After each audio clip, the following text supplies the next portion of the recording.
Hello and welcome to Season 2 of the Coming Down to Earth with Spirit podcast with me, David Hale.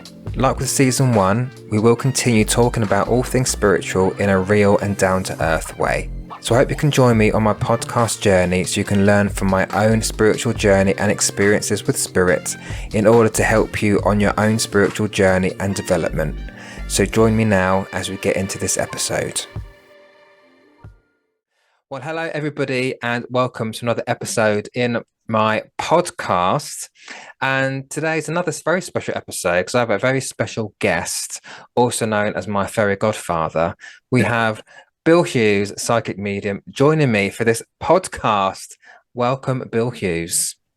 Thank you very much for the invite, Mr. Hale. How are you? I'm all right. Well, thank you for accepting as well. So, yeah. I'm thrilled. Thank you.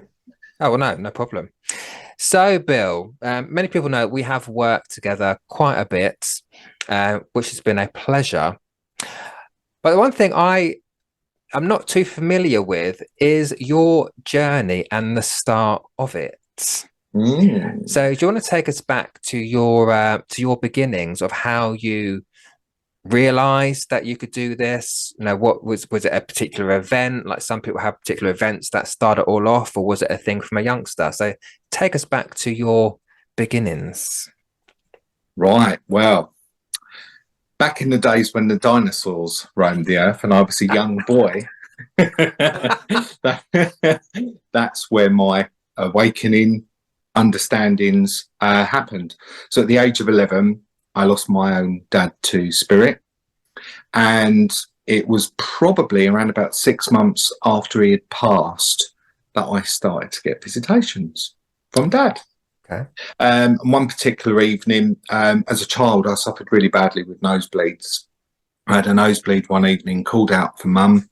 Mum came up the stairs, sat on the bed, and I said, "Dad's sitting there." And she went as white as a sheet, minus the blood specks, of course. And she said, "What do you mean?" And I said, "Dad comes and visits me. He sits where you're sitting now." And it kind of like spooked her. It freaked her out somewhat. But off the back of that, she spoke to my sister. And my sister, I'm sure she won't mind me saying, is the witch of the family. She was very much open to spiritualism, to tarot, to psychic awareness, mediumship, and she encouraged Mum to take me to a local spiritualist church, which happened to be Wimbledon. And it was there that I met a lovely man called Derek Robinson, Ray Robinson's dad. And he kind of like explained to me that what I was seeing, hearing, smelling, tasting, feeling wasn't bonkers. It wasn't crazy. It's just that not everybody perceives or understands in the same way. So that was quite reassuring to start off with. And, you know, from that point onwards, I'd often have conversations, or I'd say to Mum, "Oh, I've just seen a man standing over there, or a lady standing over there." And it would freak her out somewhat. And eventually, over the course of years, she kind of like come around to the understandings and the ideas of what it was that I was seeing, hearing, sensing, tasting, feeling. And she would accompany me to spiritualist churches, and we'd go and sit there through nights of mediumship or Sunday divine services. And it became the norm.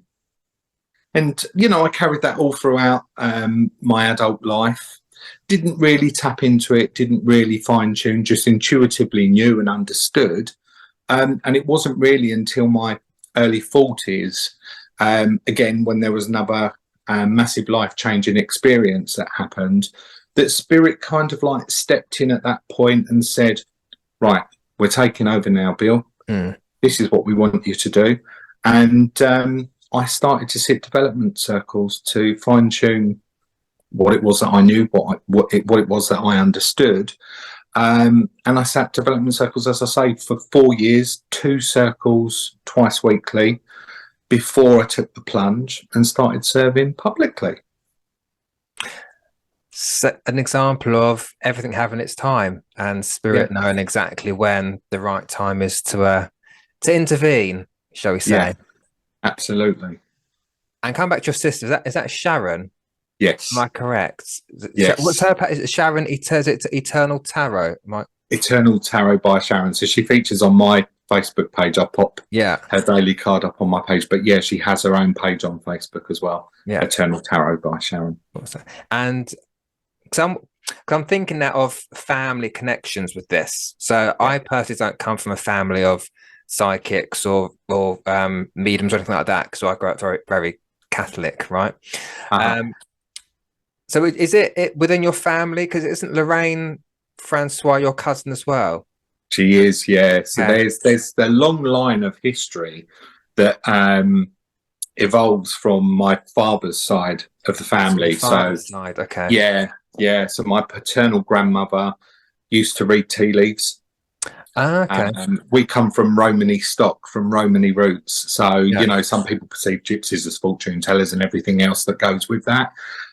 But yeah, it's certainly within the bloodline of the family, and it just kind of like has hit each generation. It yeah, skipped certain family members, but yeah. obviously that's because they're not open or they're not in tune with their awareness. But yeah, there's quite a few of us that are psychic and again and mediumistic because Lorraine's brother also has children, and some of his daughters are practicing psychics and mediums as well. So it's evolving. It's Got a family continuing through thing the going on. bloodline of the family. Yeah, absolutely. So growing up, then, did you was it strange to you that I don't know how long that's been in your family? Like if when you were younger, Lorraine or Sharon were talking about it. So was it ever an alien thing to you growing up, or was it more of a natural thing that you're experiencing? Was it talked about, for example, between the siblings or the cousins or whatever? I think there was always certain elements of discussion because my nan's house was very active. I used to be so fearful going up the stairs as a child Mm, and passing one of the bedrooms because I just got a sense and a feel of energy that just wasn't right within that room. And you know, as we got older, we heard the stories about, you know, there were visitations that were happening, there were manifestations that were happening within that room. So I think consciously, subconsciously, I always kind of like knew. I was always intuitive, but never really kind of like tapped into it or became very much aware of it until yeah. dad's passing. And then obviously throughout my younger adult life leading up to where I am now. Okay. Um, it's always nice to hear someone else's perspective on that because you do hear a lot of the stories of um like the seventh son of the seventh son, and it's a genetic thing. And then if you come from certain families, certain backgrounds, you don't talk about it. Like again, in my family, we didn't talk about spirits or anything. It was more, Yeah. if you're good, you go to heaven. You're bad, you go to hell. Is the Irish Catholic mentality. But what in general, putting your own family aside, what are your thoughts on people saying, "Oh, it's a genetic thing, and you have to come from, a grandmother who did this and a great grandmother who did that"? What are your thoughts on it, or is it more for you that if you've got it, you've got it. Don't matter where you come from, what you believe in. If it's within you, it's within you. What do you think? Absolutely. Absolutely. If it's there, it's there. I mean, I say I'm very fortunate to come from a family where we have intuitively understood and known that there is life after life. Mm, Um, as I say, it was a bit alien to my mum. But, you know, before she climbed those stairs to heaven, she became very much aware and a believer herself. Um, and she would often sense and pick up things. My mum was a fantastic reader, putting mediumship and psychic awareness to one side. yeah, If you walked into my mum's house, you didn't even have to open your mouth. She had you sussed and she knew. She yeah. just went with the gut feeling. So she was a fab reader in her own right there, anyways. But I just think that if you've got it, if you understand it, it doesn't matter where you come from. It's Mhm. just there. Yeah. And do you think doing what you do and talking about your lovely mum there, Do you think what I asked Glenda on a previous episode a similar question? Do you think that what you do, what your belief in spirit is, do you think that helped you to come to terms with or deal with the transition of your mum? Because we all deal with grief in different ways, and I think some people out there think that as mediums that we don't have certain feelings because we know where they go and they go to spirit, which is lovely, but forgetting that there was also still that human part of us that still feels it. Absolutely. I mean, that is the general perception, isn't it? That if Mm. you're a medium, you're all right because you know where they're going and you can have a conversation with them anytime you like. And sometimes that's just not the case. Yeah. We can be very conscious and aware that they're within our energy and that they're around us. But we're still human at the end of the day. We still have feelings. We still hurt in exactly the same way as the man or lady that stands beside us. Yeah. So, yes, it did help in a sense because mum went through a process at the end of her life where it wasn't the most pleasant and it was quite harrowing to watch somebody waste away the way that she did. But because myself and my sister, and obviously her children are aware as well, some of my nieces and nephews, for those of us that were there to support her during that transitional process, there was a lot of healing that was going out. There was a lot of talk. There was a lot of understanding. I mean, my mum was a right old stubborn moo. And I know that I'm probably going to get my ear pinched for saying that because she'll still come down and belt me one from spirit. But, I was very much trying to coach and coax her to follow the light, to step into the light. Who is it that you're seeing? And when she was coherent, she would come out with these little scenarios where she would say, "Oh, your dad came to see me today." I'm like, "Oh, right, okay," but he didn't show his face to me, and I'm thinking, well, he wasn't ready to take you just yet, then, was he? So they were preparing her, but they were preparing us, and that was giving us the opportunity to prepare her as well from earth side as opposed to spirit side, just stepping in. So yes, it did bring comfort in one sense of the context, but in the other, no, we still hurt. We still need to heal just like everybody else. Absolutely agree. And staying on your mum, do you think that how do I say that? I'm trying to understand how I want to put this question. Do you think she had a knowing of where she was going? I think so. Yeah, I think so. Again, we got just little snippets because she was in and out of consciousness until those last few days. But, she would say about seeing certain lights, or even when she was in the room and we were talking to her and she wasn't quite with us, her line of sight was always going to one specific corner up towards the ceiling. And we're like, "What are you seeing, Mum? What's there?" And she would just kind of like nod. And, we knew within our hearts what it was that she was seeing. So, yeah, I probably, David, I think she had an understanding herself. Yeah. Yeah, so I do believe that as well. I believe when people get to a certain point in their life, it could be people that have Alzheimer's or dementia. That there are a lot of people in the medical field which would say, "Oh, they're talking to themselves again." Or I don't believe that. I believe that they are communicating with, or at least making that connection with those that they're going to meet in the spirit world when they do leave this earthly life. Absolutely, and it's really important you say that because I often have this discussion with people when they make reference to those that are suffering with mental health and they're walking along the roads and they're having a good old chinwag and they're like, "Oh, look, they're crazy. They're talking to themselves." And I often think to myself, I've even verbalized it. No, actually, you don't know who it is that's walking beside them and who they're engaging conversation with. Absolutely. Yeah, no, I agree with that as well. And staying on family, Bill, you've got five children. You've got five children. Yep. Now, do they show any psychic or spiritual abilities? Yes. Yes and yes and yes and yes.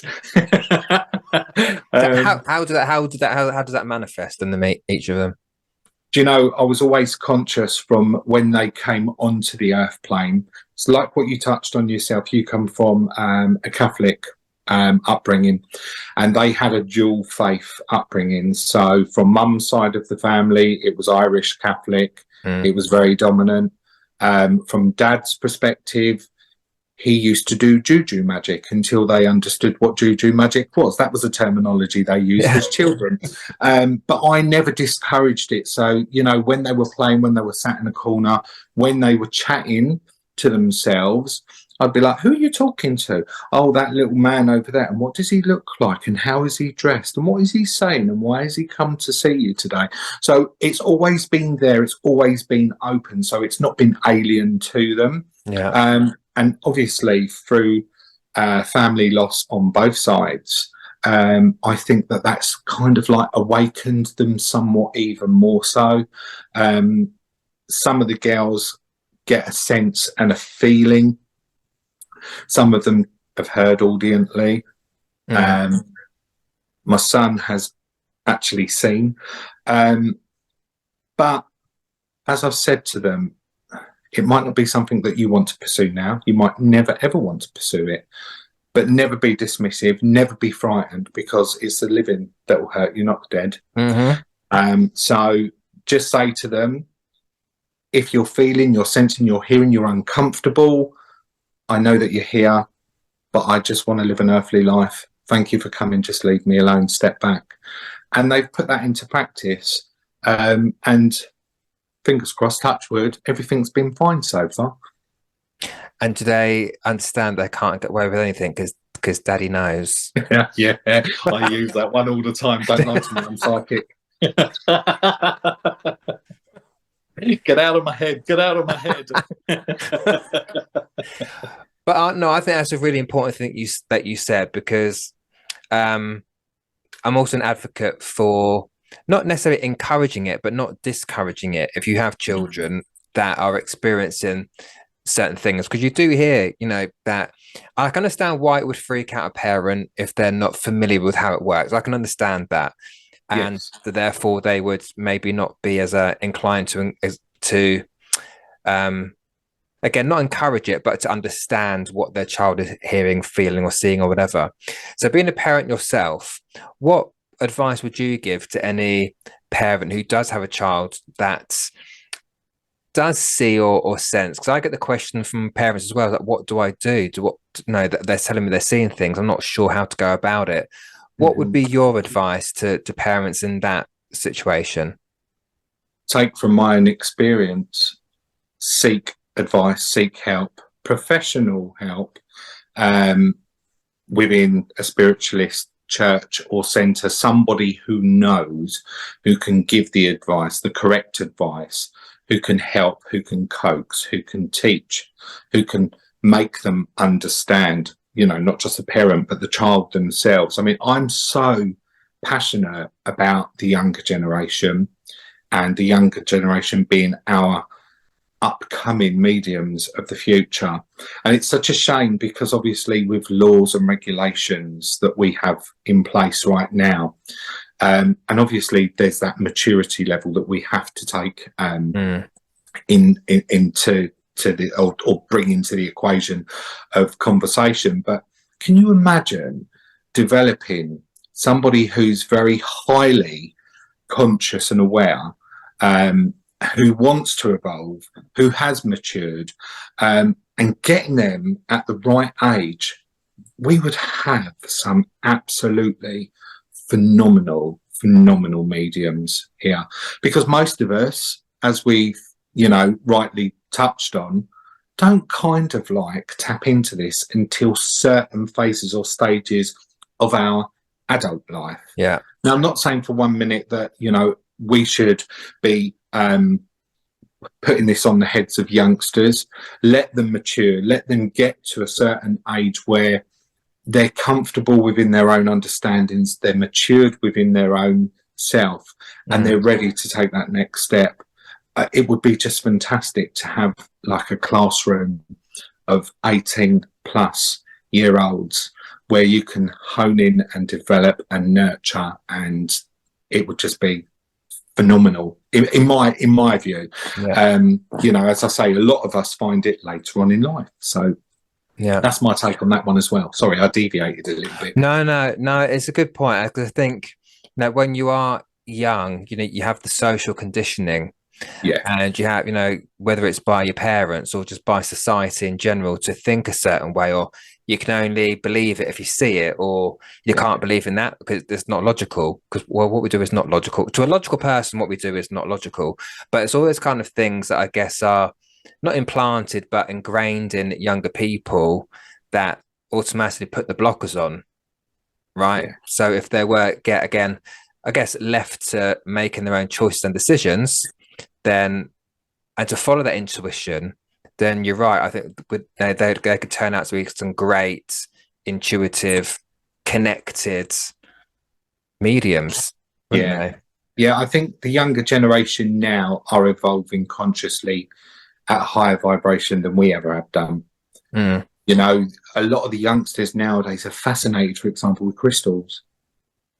What does that crystal do? What's yeah. its property? How can it help me? And one of my youngest daughter, for example, I mean, probably from the age of about 13, she was really into her crystals and wanting to know everything about it. And, we've got an abundance of them that sit up in her bedroom. Mm, So I think that they are becoming more conscious. They are becoming more aware. It is becoming more socially acceptable now.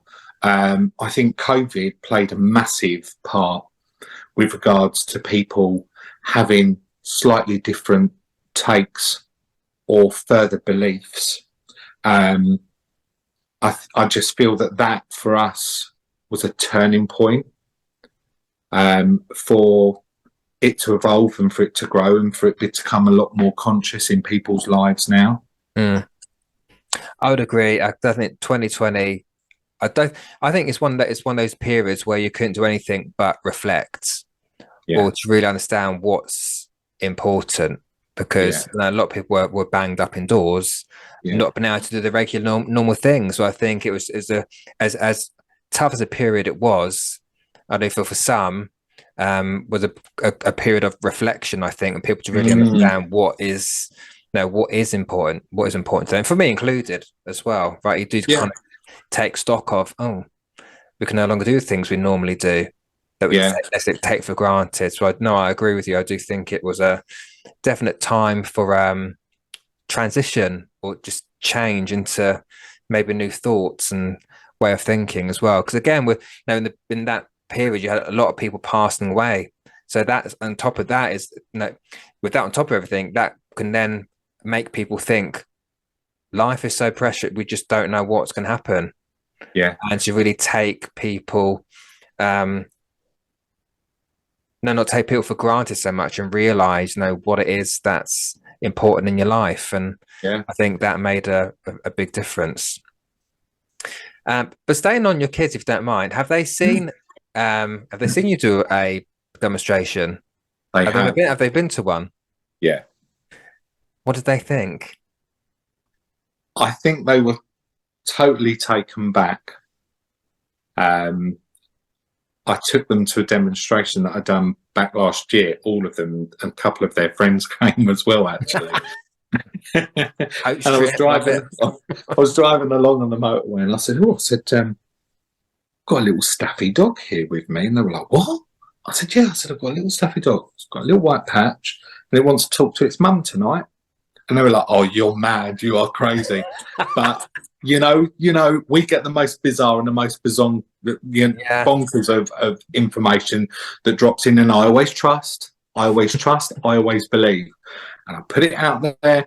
And sure enough, I connected that little staffy to her mummy that night. And at the end of that demonstration, they were like, oh my God, Dad. Weird you are. See, don't lie to me. I'm psychic. I love that. Um, I do, but it goes to show, and it's from you, from what I know from you, is that your kids are very supportive of what you do. Very You got a much. very close relationship with them, and not everyone has that. within within their own families. Have you experienced that, or have you always had that support, or are there people who you've not necessarily felt so supported by? And the reason I ask that is because and there are some people out there who do struggle with this ability because they feel like they're on their own, or they've got. I know someone whose partner tells them to their face that they're stupid, they're mad, they can't be doing this, and it does obviously have that effect on them. There might be people also listening to the podcast who are looking for maybe advice of, now, what do I do if I don't have those supportive people? So, can you talk to that? Are you able to? Do you resonate with that? I think I got the right support at the right time, and the awareness, as I say, just grew within the family during Dad's passing and us all growing into our own as individuals. I wouldn't necessarily say that within inside the family unit, when I was married, it wasn't really something that was discussed very much with regards to the ex's side of the family, because as I said, there was a very strong Catholic faith and belief. Yeah, there were a few jives and, jokes, insinuations that were made, but as well as I do that when we work in love and light, we have to grow a very thick skin, because we're not everybody's cup of tea. Yeah. And I would never try to encroach my beliefs on anybody. If somebody comes to me and they ask for advice or they ask for experience, then I will freely give that. But I also feel that, going through my adult life into work, when people had maybe, and it wasn't something again that I publicised, because I don't. At the end of the day, I am who I am. When I'm in work, I'm Bill. I'm nothing else other than that. Yeah. But if people have stumbled, let's say, for example, on my Facebook page, then you can't deny it. And then that comes into discussion. And in my previous employment, there were a lot of references and Mickey taking that was being projected. And you know what? I just rose above it. I just rose above it more so than anything else, because I think for people that don't understand and don't know, it scares them. Yeah. I think they're worried that we're going to be inside their mind. We're going to read their mind. We're going to know what's going on in their life. And I think that's what scares them more than anything else. I think so. This process, this journey can be quite lonely at times, because we have to keep certain things within, and we have to keep that to ourselves. And we have to grow a thick skin and a second chin, because people do want to take the pee. Yeah. Yeah, and it's interesting. We said that in my previous episode with Glenda. She also talked about some of the loneliness that comes with development. Yeah. And I would agree. It's one of those things that it's not like you're doing something which you can involve a load of people in, right? It's not like you can say to your mates, like, let's go down the gym together, let's have a workout. You can't say to them, right, let's all go down to the spiritualist church tonight. Let's all talk to dead people. Let's see how you get on. It's not that kind of activity, right? So there is that sense of loneliness about it. And like as you just said, I think people are afraid that you're going to read their mind. Because I had exactly the same thing in my previous work that company I worked for. My manager, who's a bit mad anyway, I started wearing chakra beads because I was really into them at that point, right? I was just new bracelets I was wearing, and she looked at them in a meeting and she went, "What are they?"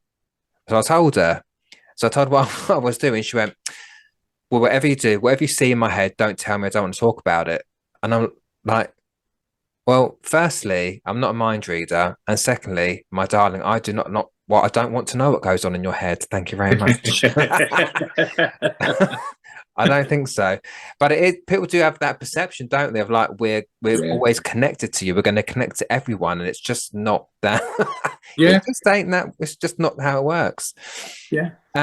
So if you had any advice for anyone who did feel like they were, like they felt alone during their development, what would your advice be? Follow your gut and find somebody that you can reach out to, somebody that you can trust, somebody that's experienced, somebody that's been there, done it, got the t-shirt, and reach out. Um, don't sit in silence, because that one person that you reach out to just might be the advocate that you need in order to help you Mm, progress on your own journey. good advice. And I always say to people as well that we are not here to convince or convert anybody. No. So never go into this work going, oh, I'm going to do this to prove to people that no, spirit is there or whatever. Do it for yourself. Don't do it for anybody else. And just keep that in mind, because everyone's got their own beliefs. People are going to Yeah. believe or they're not going to believe, and that's it. And we can't stress ourselves out trying to prove to everybody all the time that spirit exists, or Yeah. or we survive death, whatever you want to call it. So yeah, just do you. A very very simple modern term, but do you, and try not to worry about other people's thoughts. From my experience, as you know, we are going to go through those moments of I can't do this. I can't do this today. I can't do it anymore, purely based on other people's actions towards you. But as you said, rightly said, Bill, just grow that thick skin. Yeah. And it's hard, it's difficult, it's hard, but it's sometimes it's necessary as well, because especially in the time that we live in with social media, where everyone seems to have an opinion because they can sit Yes. behind a keyboard and type anything out, but they wouldn't say it to your face. Um, that but still, even knowing that, it still can hit you when you know you're trying to do something good, Oh right? yeah. Yeah, it does. And at the end of the day, as I say, as you evolve and as you become more confident, as you grow into your own skin, you grow into your own belief, you have that trust and that understanding with spirit, that becomes almost irrelevant. For me, it does now. I mean, I will get the odd comment, I will Mm. get the odd snipey remark that's placed, as you say, on social media. But I just think, love and light, see ya, wouldn't want to be ya, because Yeah, spirit has got my back. They've yeah, got my back, and they'll take me to wherever it is that I need to go on my journey. And I trust them. I trust them wholeheartedly. And that's the biggest. That is the biggest thing for anybody who's going through that process of development and coming into this journey. It's all about that one word: trust. agree. Pushing that conscious mind to one side, not overthinking, and allowing spirit to take over and to take you where you need to go. And how did you build that trust, Bill? Do you know, I sat within development for 4 years, and I sat two circles. But I always sit within my own sense of my own power daily, whether that be 5 minutes, whether that be 15 minutes, half an hour, a little bit of soft music. That's my time with spirit. Mm. That's our time together just to have our own conversation, whether that be where I have questions that I want to put to them, whether or not they've got something that they want to drop into my mindset, whether or not it's just to sit in that ambience and feel them, to take in healing if it's needed. That's my time. And again, this doesn't work for everybody, but for me, it does. Yeah. And I suppose that's my dedication to spirit. That's my way of saying to them, I'm grateful for what it is that you do for me. I'm grateful for what it is that you brought into my life. And it's a team meeting. Yeah, absolutely. It's So a team meeting. at Christmas, my Christmas party is me and dead people.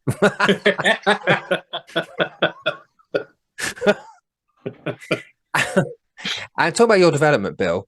They say you sat in a couple of circles.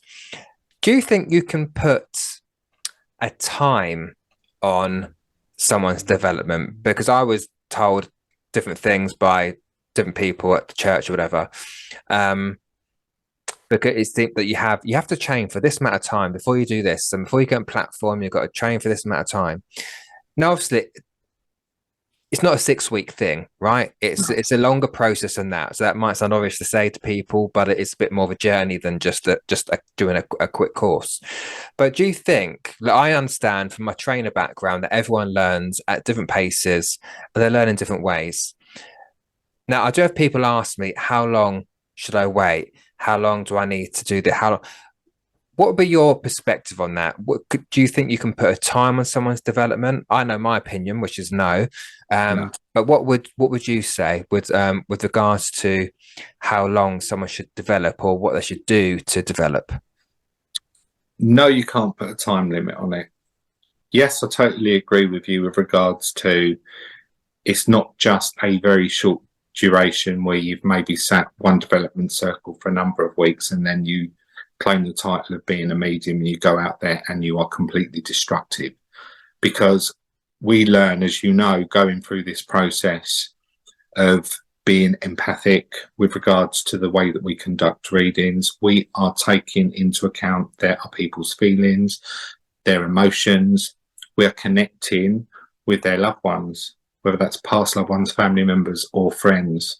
So we have really got to have a grip on what it is that we project and that we give out, because we've got the power to uplift or destroy. And we have to learn and we have to hone in on that skill, and we have to be very, very conscious of that. For me, as I say, it was a process of 4 years, twice weekly. And Spirit told me when I was ready. That was going to be my next question, because I get that a lot. Someone who I know is a developing medium who's been doing it for a while says, how do I know when I'm ready? How do I know? Not necessarily for a platform, but how do I know when I'm ready to step out there professionally and give those one-to-one readings? Well, I think when we sit through the process of learning, we're developing. So we're being put into a position of where we are exchanging messages, where some that have been fortunate enough to be taken out with their mentors and put onto platform, they're learning as they're going through. So they're building up that trust and that understanding, and that confidence as well. So that put to one side. For me, yes, I had fantastic mentorship. I already, as we touched on, was intuitively understanding from a very young age. So for me, it was fine tuning, but it was still fine tuning for 4 years until I felt comfortable and Spirit told me that it was time. And again, that was during a team meeting one morning where Spirit come into me and just said, it's time. You've got to do this. You've got to go out there. You've got to start applying yourself. I wasn't fortunate enough to have the backing where I had mentors that would take me out with them. So it was all very much a self journey. And I just approached churches, sent them emails, text messages. I'm a new medium. I'm just stepping out onto platform. I was hoping to maybe have opportunity to serve your church or centre, and left the message there and just left it in the hands of Spirit. And if they wanted it to happen, it would happen. And I was fortunate. There were a few churches initially that gave me the opportunity to serve. And then off of the back of that, through recommendation to other churches, it grew and it grew and it grew. And along with that, so did the confidence. Not to say, however, that I still don't feel physically sick before I stand up on platform or do a virtual online reading, because, we still feel those emotions and those experiences that we did from day one, even right up to present day. And for me, I think that's really important for everybody to know and understand, that the day you lose that is the day you should hang your spiritual cloak up on the door and stop your service to Spirit, because that's when ego kicks in and your empathic side steps out. Yeah. No, I agree. And nerves, as nervous as I get as well, they're a good thing. Yeah. But I think you learn over the years to change the sickly kind of nerves when you want to throw up into the more. I try and turn it into excited nerves. Yeah. Because you can never prejudge or tell what's going to come out of your mouth when you stand up there. You still turn into that excitement of, well, I wonder what is going to be said this evening. Whilst you're in the moment, it's not so easy to do that, but it's more to try and get your head in that headspace of, right, I'm nervous, but let's kick the engine into gear. Let's get those nerves go into something more to an excitable energy rather than Yeah. a Yeah. scary, fearful energy. Because I always say you can't work on a fear-based vibration because you end up blocking yourself, right? Yeah. And Bill, can you remember your very first solo demonstration? I can. How? What are the nerves like on that day? David, the knees were knocking. My belly felt like it was going to fall through my bum. My mouth went dry. I was physically shaking inside. But I done it. I done it. Do you know what? And after I done it, I come away feeling so elated because I'd connected so many people and I'd shared some really beautiful messages that Spirit gave to me. And it gave me the longing and the wanting to do more. Mm. But yeah, I remember it very well. That was one of the first two dems that I done. One other was Bognor. Ironically, we're serving there next month, aren't we? Yeah. And I was driving, and there's this railway crossing that you hit when you come into Bognor, and the barriers come down, and I'm sitting there and there's no train coming across, and I'm looking and I'm thinking, crikey, I've got 4 more minutes. I've got to be at the centre. I just hit traffic after traffic after traffic. You know, every obstacle that could be thrown in its way did. And the centre were ringing me saying, where are you? And I said, oh, I'm at a level crossing. I said, oh, that's fine. You're not too far away. We're going to have to start. Just come straight up onto platform. So I did. I run into the centre, went up through the back, come out up onto the platform, looked out, saw all these faces looking at me, and I thought, oh my God. But like you say, that was a completely different type of energy. So, you know, some people sit within the power, they sit within music, they prepare themselves before they go up and they demonstrate. I didn't have time to do that. Mm. So I was running on this adrenaline, and look, it worked. So again, thank you very much, Spirit, for teaching me another lesson. And has it got easier? Yeah. Yeah. Although I feel sick, I can't dismiss that. It's always there. Although I feel like my tummy's turning over, I don't necessarily have to sit within that sense of stillness or quiet time, or, you know, within music. As you noticed when we work together, I tend to pace quite a lot. So I'm up and down just before I go out onto platform. And that's enough for me, because I'm just opening myself up. I'm just having my conversation with Spirit, and then bang, I'm ready to go. Yeah. And I think that's a good point to make, because I think when you first start developing, you are taught meditation. You are taught to still the mind, to get yourself in that kind of zone. But I think as you get more experience and more developed, you find that that's not necessarily necessary. And I think that example shows it as well. And it's not to tell people they shouldn't meditate, right? If it works for you, it works for you. But I think a lot of people panic, and I have done this in the past, where I'm really busy. I know I've got an online thing to do, or I've got private reading, and I didn't have time to meditate, and I'd panic, and I'd go, I've not meditated for 10 minutes before I do this reading. I've not meditated before. And I think people do panic about that slightly. But I think, as you just displayed there, that sometimes when you're thrown in the deep end, you haven't got time to think about things. It's like, right, we're on, and it works, right? Yeah. So we mustn't panic if we haven't suddenly meditated, for 20 minutes. It's not always necessary, but it's good for practice to get your foundation in that. Yeah, absolutely. Right? And like you say, if that works for some people as they progress throughout their own journey, and, you know, it works for them, then absolutely, you crack on and you do what fits best for you.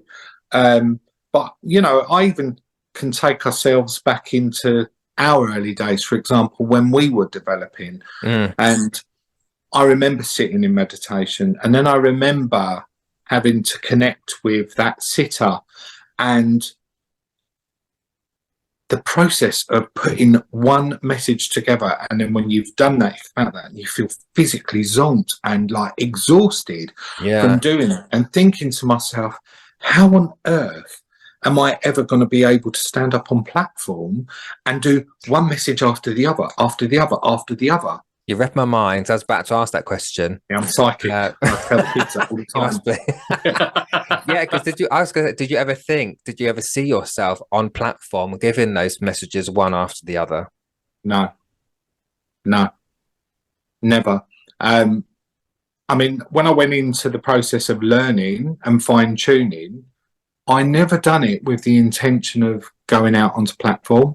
Mm, I that's it. done it with a sense of being more conscious and aware and understanding more in depth, and maybe being able to connect on a one-to-one basis with, let's say, for example, a private sitter.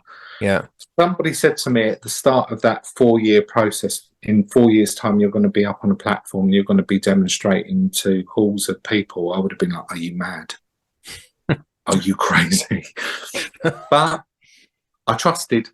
Yeah. I trusted the process.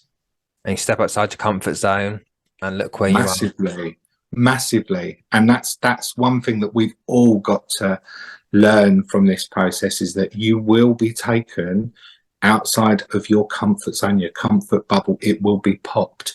It will be like you are on the world's biggest roller coaster, and you are looping the loop more than like 10 times over. It will just be a continuous massive roller coaster journey, which will leave you shaken and not stirred. And I can definitely resonate with that right now as well. But it's a part of growth, right? There's a quote that says a comfort zone is a beautiful place to be, but nothing ever grows there. Absolutely. So it's stepping outside of that comfort zone to, to take on those new experiences and to develop further. And I'm definitely going through that this year, and it's all your fault. You've done fantastically, my friend, let me tell you. But I do keep saying that, but just give a context around the story, people, in case you don't know. So it was last, yeah, Bognor was this year we did, wasn't it? Yeah, Yeah. 2023. Yeah. So it was last year when I suddenly got a message out the blue from Bill saying, right, right, I'm doing Bognor. I've got 4 dates for next year. Pick one because you're doing it. And it's on this moment you go, well, I can't really, as nervous as I felt, I think I was like sweating when I was reading that message. I was perspiring, thinking, "Oh God, do I say yes? Do I say no?" But I know your spirit was pushing me in a certain direction, so I thought, okay. So I went with my gut and obviously said yes. And it's one of those things. At a time, you go, right, this is not until April next year, so I'm fine. And then April sneaked up on me, and I was like, oh shit. What have I said yes to? but but it turns out fine, and yeah, lots of bookings since then, thankfully. So that's what I call Bill my favorite godfather, because he started off my platform journey. Because like you, I never had someone to take me out to go on platform. I did maybe a few open platforms at the church, Yeah. but then COVID put paid to that. Yeah. So I kind of had to do it myself a little bit. And that was during the pandemic years, should we call them? Yes. Now, for some of us, it's not. I don't say the wrong term. I want to say it worked out. Not necessarily the right term I want to use, but I I can't complain about that year because I wrote my book. I got my book finished. So for me, that was not a successful year, but it was actually a productive year, if you want to call it that. And I started doing online stuff. Now, coming back to mentioning the online stuff there, was it similar for you? If I remember our conversation where Yeah. when COVID kicked in, just as you were getting yourself Yeah. out there. Yeah. So, what was the process like for you? Because some people are surprised that mediumship actually works online, where you're not sat in front of someone like a live human being. I know that's not the case because when I started my journey, a lot of my stuff that I did was online when I did my own development. So how was it for you? Was it frustrating? It must have been a bit frustrating where you're like, right, I'm getting out here, and then suddenly this is now kind of put pay to that. So then what am I going to do? And so how was that process for you? Yeah. Very, very much like what you've just said. So I just started serving. I was out on platform. I was just beginning to get comfortable. And Yeah. then the pandemic hit. And I was like, right, so what am I going to do now? Because people were desperate. Yeah. Let's remember this. People were desperate. They wanted hope. They needed hope. And I think that for a lot of us at that time, Spirit literally did step in and say, right, okay, we are going to take you and your work in a completely different direction. Still that you can reach people, but we've reached them more in the masses than we ever would have done by going from church to church, centre to centre, public dem to public dem. Yeah. Not saying that there's a right or wrong between Hmm. any of those, but for me, massively, massively did that whole process grow. You know, off of the back of starting to do a few Facebook Lives, I was invited to join Spiritual Psychics TV, and that has been fundamentally a massive part in my learning and my growing process. Yeah. And we've been very fortunate that we've been able to come online. Let's not forget, you know, years ago, mediums used to do telephone readings. Mm. There was no face. Yeah. All they had was a voice. So this is no different, because energy is energy at the end Yeah. of the day, right? Spirit is spirit. So if they need to get the message across, whether the person sat in front of you or they're sat behind a screen, it's still going to happen. But again, it's a whole new learning curve and a whole new trusting process. And I feel even to today that when I'm serving online or demonstrating online, I'm having to trust even more so than I would do within the physical. Because when we're in the physical, look, all mediums are psychic, as we know, right? We've all Mm. got psychic ability. Yeah. When we're serving within the physical, we get that blend. We get that sense. We get that feel. We get that pull. You don't get that sitting behind a laptop, a phone screen. So you are learning to trust even more so what spirit are dropping into your mindset. Yeah. But I don't know about you, but I found that that was a big part of my growth and development is by doing the services online and things like that, because you are having to really trust. So it really does hone your ability and your trust and your connection to spirit, which is why I said that although 2020 was a rotten year for many people, from I guess a work or development perspective, it did kind of work out for some of us in some way. I mean, I was very lucky in 2020. I didn't lose anyone to COVID, so I'm very lucky and blessed in that way. But it's one of those things where you try and make the best situation out of a really shitty one, right? Yeah. And you could do this, sit there, and my church closed that I was developing at. So you kind of think, well, I'm not going to sit here for next God knows how long and not develop. So you take those opportunities when you can. And I guess that's what we all do as developing medium, is sometimes is to take those opportunities that come to you, like when you offered the demonstration with me. But I think it's important, and we've talked about this before, is that you don't have to take every single opportunity that comes to you. Do you want to talk more on that, your opinion on that? Yeah, 100%. Look, when we start out, we're eager. We get the taste for it. We get the bug. You don't want to let people down. You want to do as much as you possibly can. But doing too much and not, you know, making sure that you've got a balance, an earthly life, a spiritual life, spirit will put you on your bum. If you're doing far too much. They'll put you on your bum. They'll take you off your legs.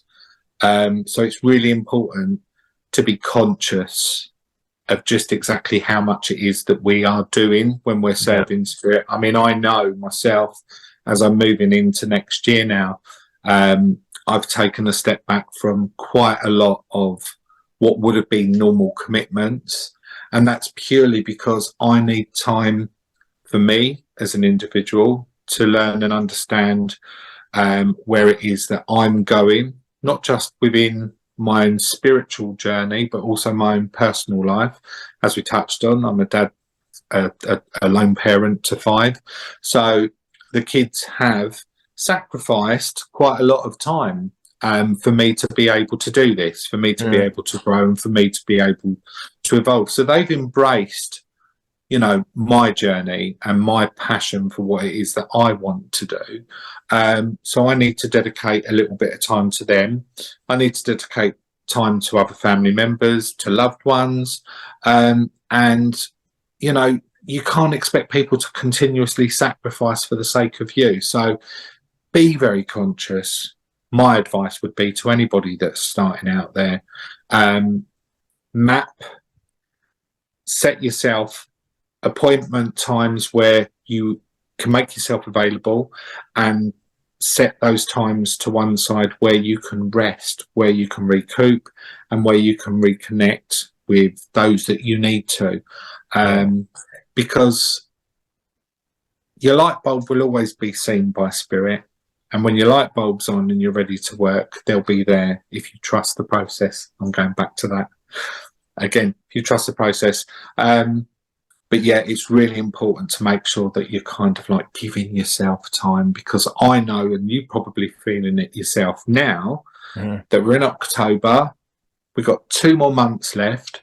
I looked in the diary tonight and thought, crikey, I've still got all of these commitments outstanding and I'm losing steam. So where I've got those times mapped out to take the rest periods, I'm doing it. But moving into next year, it's going to be reduced somewhat. Yeah, I can absolutely attest to everything that you said. Because personally for myself, when I first started developing, because it is exciting, you find that you're doing something that is a bit strange, but it feels good, and you feel passionate about it. It makes you feel good. And I was going 10 to dozen, and I was told time and time again by many psychics, mediums, David, take your foot off the gas. It's, you know, you can't slow it down, because the last thing I think you said as well, you don't want the burnout, because that can be what's the word I'm looking for? Debilitating. Is that the word I want to use? And that's something another medium at the Arthur Findlay College said to me, is that she did the same thing. She had to take a whole year out because she burnt herself out so much. And I feel like I'm finally in a place where, although I'm doing a lot more demonstrations, I've got a balance, because I'm conscious that I don't want to burn myself out. But I've also got a partner who also works a lot of hours. No, he worked in the industry that he works in. He does 12, 14-hour days. So we must take that time as mediums as well to dedicate to ourselves, but also to our family and our loved ones. You know, they also want to see us. They also want our energy and a piece of us as well.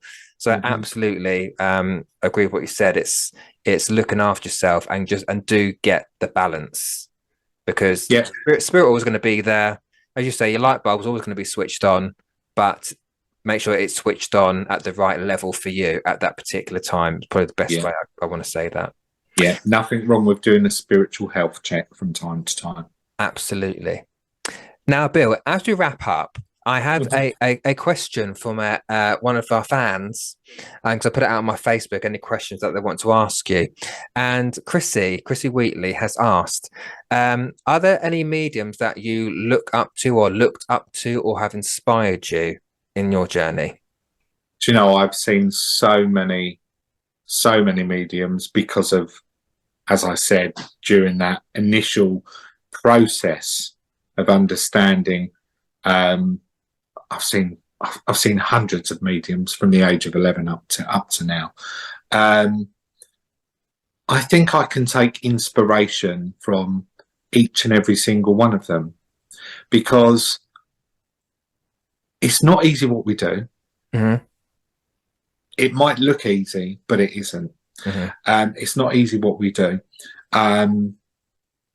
There's a lot that goes on behind the scenes that people don't see, understand, even get a sense of.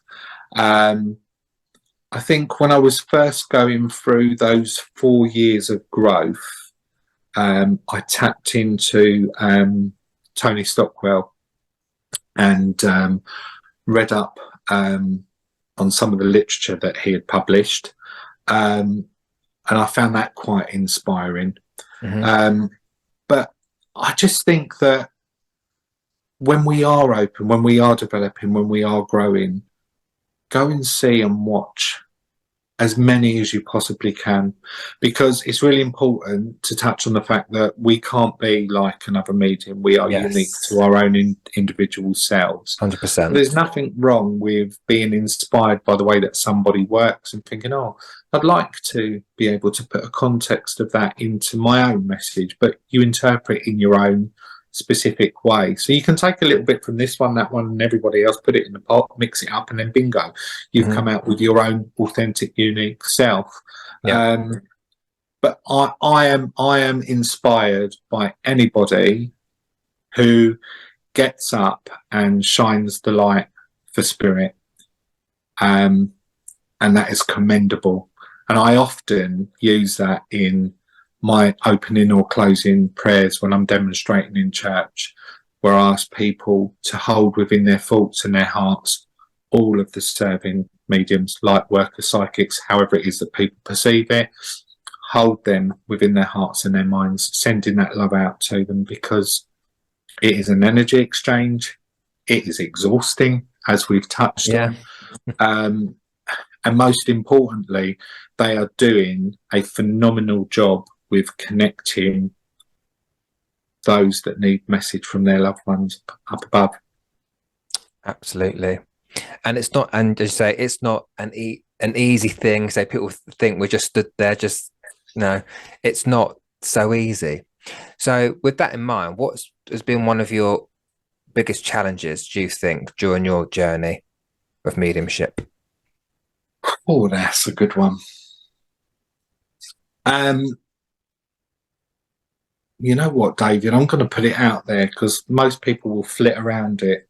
No, put it out One there. of my biggest challenges, yeah, they'll probably think, oh, that Bill Hughes, he's gone and opened up a can of worms now, won't he? Right. No, that's what I like. I'll have them all. I'll have them all running after me with lumps of wood. Um, my biggest challenge is to make sure that I understand that whomever it is that I work with matches the same ethos, understanding, and vibration. And that's not to say that because I don't work with somebody that I don't like them, because that has been insinuated online before. But as I say, thick skin, double chin. Thank you very much. See you want to be you.